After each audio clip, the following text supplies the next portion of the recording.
Hello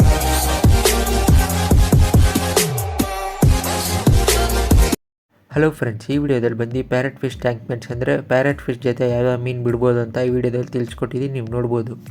ಇವಾಗ ನೀವು ನೋಡ್ತಾ ಇರೋದು ಬಂದು ಆಸ್ಕರ್ ಫಿಶು. ಫಸ್ಟು ಇವಾಗ ಆಸ್ಕರ್ ಫಿಶನ್ನು ನೀವು ಪ್ಯಾರೆಟ್ ಫಿಶ್ ಜೊತೆ ಬಿಡ್ಬೋದು. ಮತ್ತು ಇವಾಗ ಪ್ಲೆಕ್ಕೋ ನೀವು ನೋಡ್ತಾ ಇರೋದಂದರೆ ಶಕ್ಕರ್ ಫಿಶ್ ಅಂತಾರೆ, ಇದನ್ನು ಪ್ಯಾರೆಟ್ ಫಿಶ್ ಜೊತೆ ಬಿಡ್ಬೋದು. ಇದು ಬಂದು ರೆಡ್ ಟೈಲ್ ಕ್ಯಾಟ್ ಫಿಶು, ಇದನ್ನು ಪ್ಯಾರೆಟ್ ಫಿಶ್ ಜೊತೆ ಬಿಡ್ಬೋದು. ಮತ್ತು ಇವಾಗ ನೀವು ನೋಡ್ತಾ ಇರೋದು ಬಂದು ಸಿಲ್ವರ್ ಡಾಲರು. ಇವಾಗ ನೀವು ನೋಡ್ತಾ ಇರೋ ಬಂದು ಗ್ರೀನ್ ಟೆರರ್ ಫಿಶ್, ಇದನ್ನು ಪ್ಯಾರೆಟ್ ಫಿಶ್ ಜೊತೆ ಬಿಡ್ಬೋದು. ಇದು ಬಂದು ಜೈಂಟ್ ಕೊರಾಮಿ ಫಿಶ್ ಅಂತಾರೆ, ಇದನ್ನು ಪ್ಯಾರೆಟ್ ಫಿಶ್ ಜೊತೆ ಬಿಡ್ಬೋದು.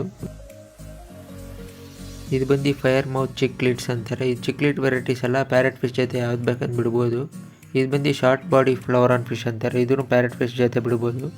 ಇದು ಬಂದು ಕ್ಲೌನ್ ಲೋಚ್ ಫಿಶು. ಇವಾಗ ನೀವು ನೋಡ್ತಾರೆ ಬಂದು ಸೆನೆಗಲ್ ಫಿಶು, ಇದನ್ನು ಪ್ಯಾರೆಟ್ ಫಿಶ್ ಜೊತೆ ಬಿಡ್ಬೋದು. ಇದು ಬಂದು ಬಾಟಮ್ ಫಿಶನ್ನು ಅಂತಾರೆ ಸೆನೆಗಲ್ ಫಿಶ್ಗೆ. ಇವಾಗ ನೀವು ನೋಡ್ತಾರೆ ಬಂದು ಸಿಲ್ವರ್ ಶಾರ್ಕು, ಇದನ್ನು ಪ್ಯಾರೆಟ್ ಫಿಶ್ ಜೊತೆ ಬಿಡ್ಬೋದು. ಇದು ಬಂದು ರಾಮ್ ಚಿಕ್ಲಿಟ್ಸ್ ಅಂತಾರೆ, ಇದನ್ನು ಪ್ಯಾರೆಟ್ ಫಿಶ್ ಜೊತೆ ಬಿಡ್ಬೋದು. ಈಗ ಲಾಸ್ಟ್ ನೋಡ್ತಾರೆ ಬಂದು ಏಂಜಲ್ ಫಿಶು, ಇದನ್ನು ಪ್ಯಾರೆಟ್ ಫಿಶ್ ಜೊತೆ ಬಿಡ್ಬೋದು ಫ್ರೆಂಡ್ಸ್ ಅಷ್ಟೇ.